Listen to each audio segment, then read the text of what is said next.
Chapter 19, Attacked by the Fighting Trees. The next morning, Dorothy kissed the pretty green girl goodbye, and they all shook hands with the soldier with the green whiskers who had walked with them as far as the gate. When the guardian of the gate saw them again, he wondered greatly that they could leave the beautiful city to get into new trouble. But he at once unlocked their spectacles, which he put back into the green box, and gave them good many wishes to carry with them. "You are now our ruler," he said to the Scarecrow, "so you must come back to us as soon as possible." "I certainly shall be if I am able," the Scarecrow replied, "but I must help Dorothy to get home first."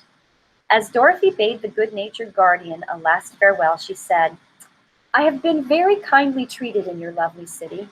Everyone has been good to me. I cannot tell you how grateful I am." "Don't try, my dear," he answered. "We should like to keep you with us, but if it is your wish to return to Kansas, I hope you will find a way." He then opened the gate of the outer wall, and they walked forth and started upon their journey. The sun shone brightly as our friends turned their faces toward the land of the South. They were all in the best of spirits, laughed and chatted together. Dorothy was once more filled with the hope of getting home, and the Scarecrow and the Tin Woodman were glad to be of use to her. As for the Lion, he sniffed the fresh air with delight and whisked his tail from side to side in pure joy at being in the country again, while Toto ran around them and chased the moths and butterflies, barking merrily all the time. "City life does not agree with me at all," remarked the Lion as they walked along at a brisk pace. "I have lost much flesh since I lived there, and now I am anxious for a chance to show the other beasts how courageous I have grown." They now turned and took a last look at the Emerald City. All they could see was a mass of towers and steeples behind the green walls, and high up above everything the spires and dome of the Palace of Oz.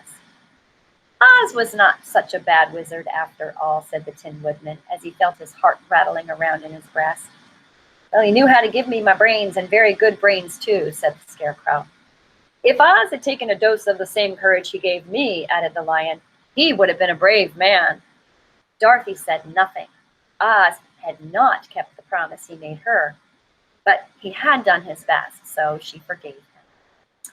As he said, he was a good man, even if he was a bad wizard.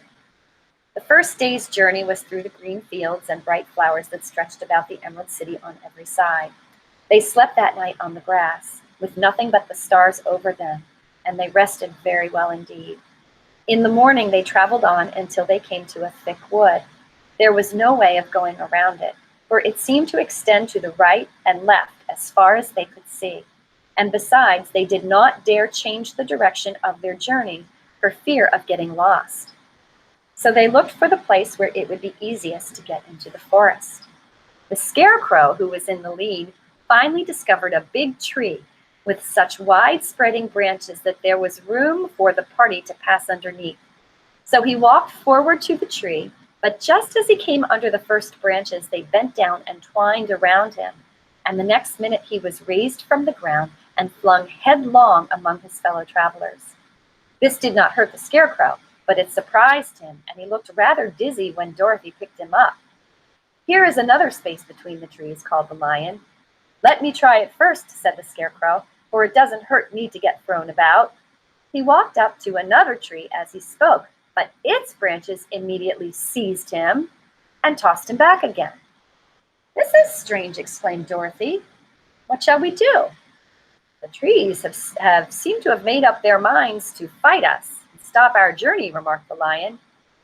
"Well, I believe I will try it myself," said the Woodman, and shouldering his axe, he marched up to the first tree that had handled the Scarecrow so roughly. When a big branch bent down to seize him, the Woodman chopped at it so fiercely that he cut it in two. At once the tree began shaking all its branches as if in pain, and the Tin Woodman passed safely under it. "Come on!" he shouted to the others. "Be quick!" They all ran forward and passed under the tree without injury except Toto, who was caught by a small branch and shaken until he howled. But the Woodman promptly chopped off the branch and set the little dog free. The other trees of the forest did nothing to keep them back, so they made up their minds that only the first row of trees could bend down their branches, and that probably these were the policemen of the forest, and given this wonderful power in order to keep strangers out of it. The four travelers walked with ease through the trees until they came to the farther edge of the wood. Then, to their surprise, they found before them a high wall which seemed to be made of white china. It was smooth, like the surface of a dish, higher than their heads. "What shall we do now?" asked Dorothy. "I will make a ladder," said the Tin Woodman, "for we must certainly climb over the wall."